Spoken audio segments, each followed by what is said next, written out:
Alright guys, getting serious here with some swim bait rigging. Got a whole bunch of hooks from Tackle Warehouse, and I'm going to go through some of these different sizes and shapes and talk about what these do, because I've been losing a lot of fish when I set the hook on a swim bait and I don't really know what the cause is.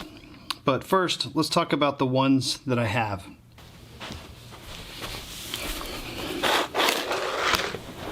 So first thing I realized is some of these sizes and shapes don't necessarily directly correspond. So when you buy a 5 or a 6 or a 3, sometimes some companies' 3s are as big as some other companies' 4s.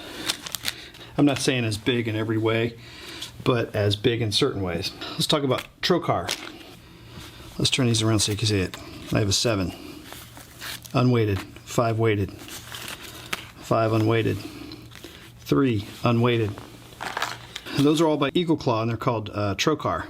I have no idea what that means. I stay 1/4 ounce or less on weight. I really don't want a lot of weight on these. I like the finesse of these baits when they swim by themselves.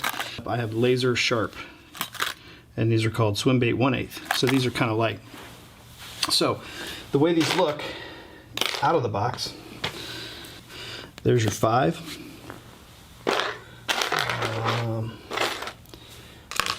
The 5, I think that's the 5 unweighted, and this is the 3 unweighted. So you can see in terms of size, the 5 and the 3 are very similar, just a little bit longer, but really it's the gap, the rise.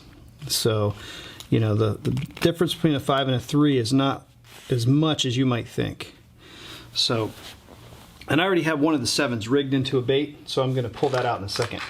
So I really like the looks of the Trok'ar, and I'll tell you why. These swim baits, these are called fat swing impact or fat impact swing, swing fat impact. I don't know what they're called anymore. But anyway, the word fat is in there because these are a lot fatter than the normal swim baits. What I think I'm having a problem with when I hook set is when a fish bites down on these hooks. A normal hook might only come up about that far. Okay, so what I run into is I think I'm having a problem with this gap right here at the top. A normal hook might only allow this to go down that far, so I have to really set the hook in order to get that into the fish's mouth. So these Trok'ar hooks are super deep. I don't know if you notice, and I'll give you a comparison.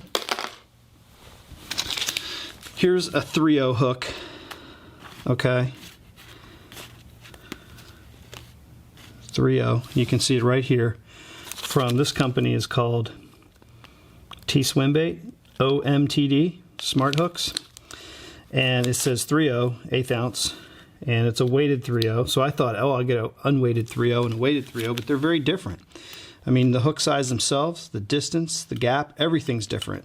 So I don't really know why they're calling themselves a 3/0 and what 3/0 represents. Maybe somebody can educate me. But this is far different. So if you had this in a bait and a fish came to have a bite, this would go down to about here and leave you with about that much out at the top. It's not necessarily bad. I think there's a couple things. There's could be the angle of this penetration point, and then also the amount of space it has to get hooked. So I think there's a couple things that could play into it. But I really like the way these look, because I think when these are hooked in, I mean, they're like that deep, and when this bait gets bit, I mean, it's all the way down here, and there's a whole lot of hook here for that fish to get a hold of. So I'm thinking these Trok'ars are going to be the tickets, but we'll see. And I'll rig a couple of these up. So that's the Eagle Claw lineup. Eagle Claw Laser Sharp, and the Eagle Claw Laser Sharp, they're kind of interesting looking. Can't really see them in the pack, but they're right here. They have a real aggressive turn back. So that same swim bait will be rigged in here much like this.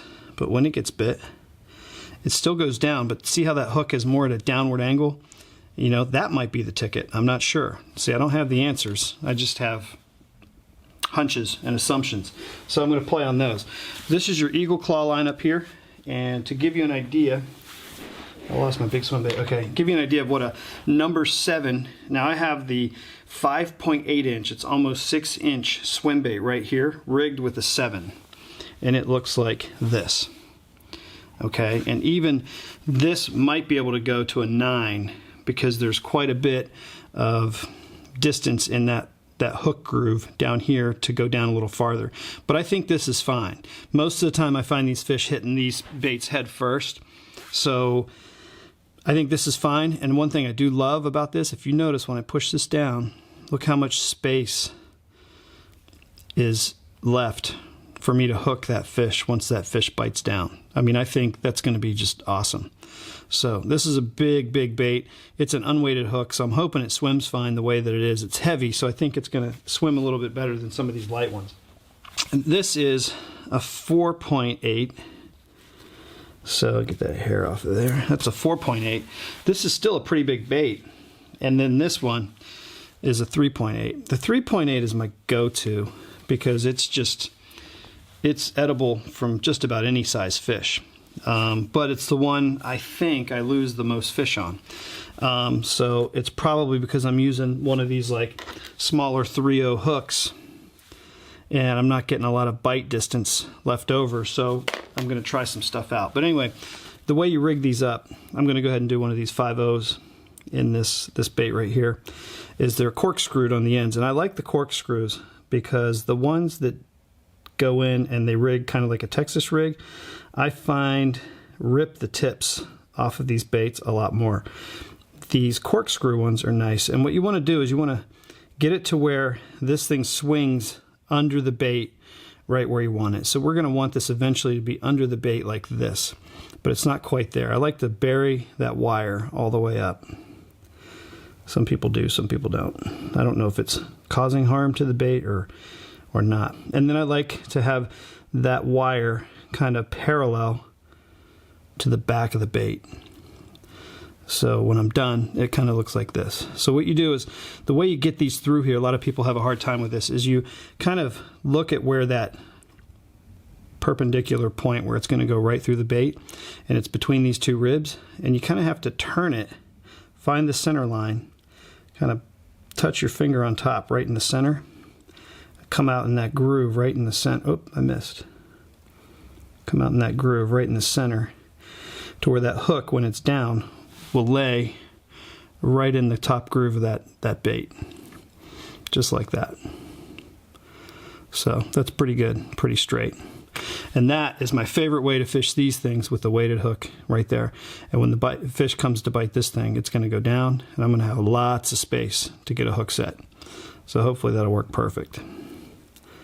And I could probably do one more turn on this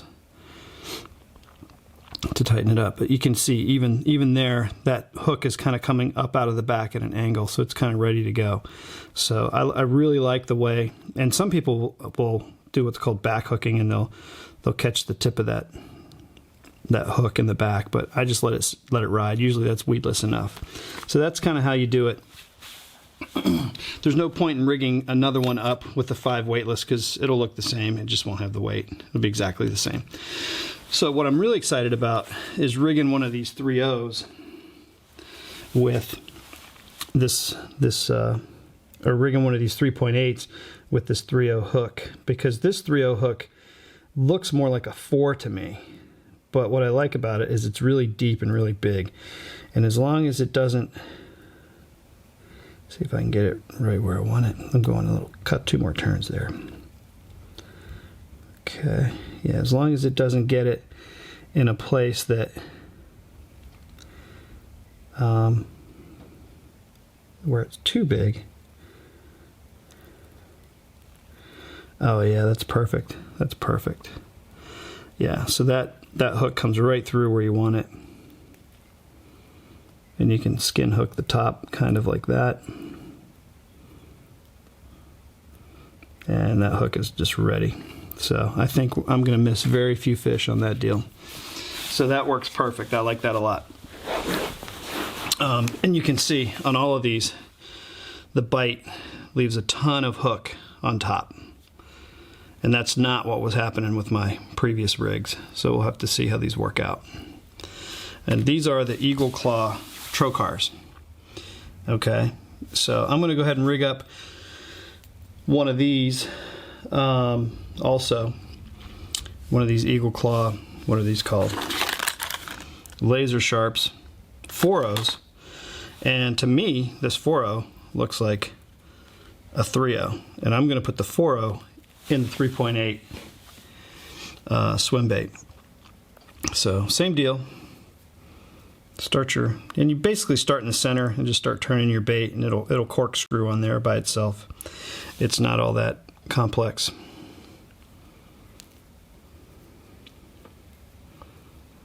And you keep going to about where you want to be. I'll go 2 more turns. I'm going to go 1 more turn on this one, just because it's going in so nicely. Yeah, it's nice and tight. Okay, so this, I'm going to come through. Now this is quite a bit farther down on the body, which isn't a bad thing because it puts it way back in the back.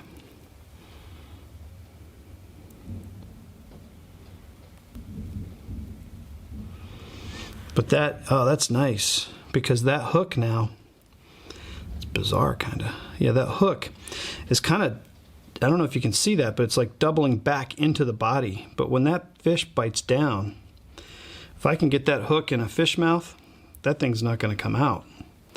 That angle's intense. So I think this will be a really good weedless steel here. It's causing a little bit of a hump.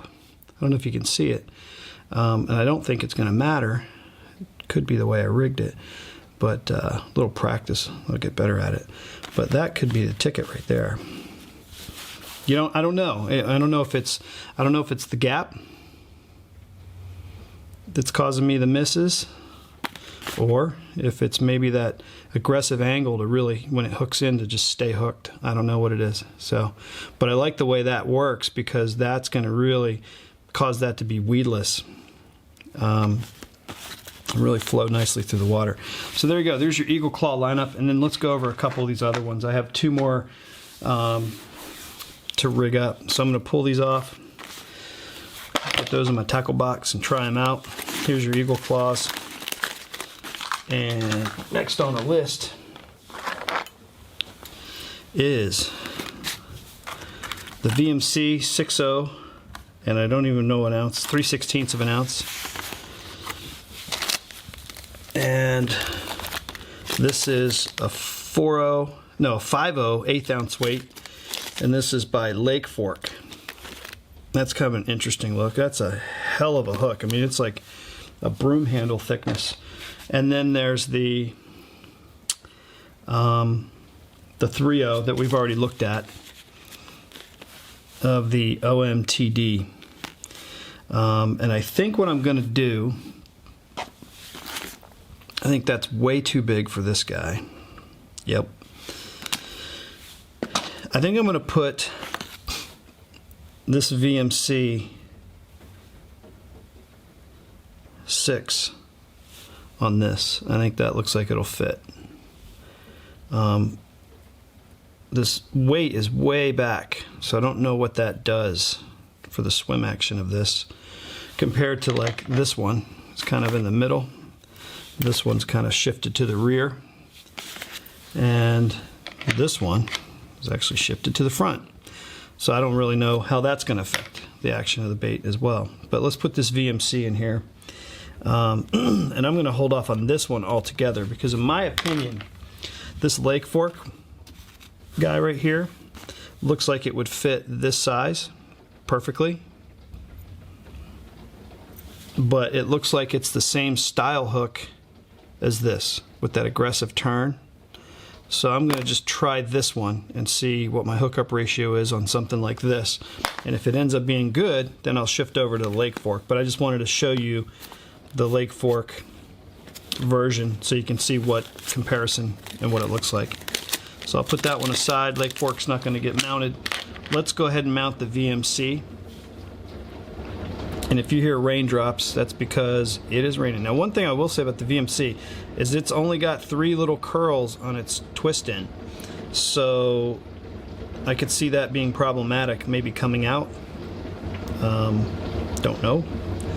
but time will tell. Okay, so I've got that twisted in pretty tight. I'm going to bury that one. I'm going to go one more time and just bury that tip right in there like that. And I probably should do it on all of them, but I didn't. So we'll just see how it works every time. So I'm going to go ahead and take this one, count where that's going through, come up through, try to center that thing.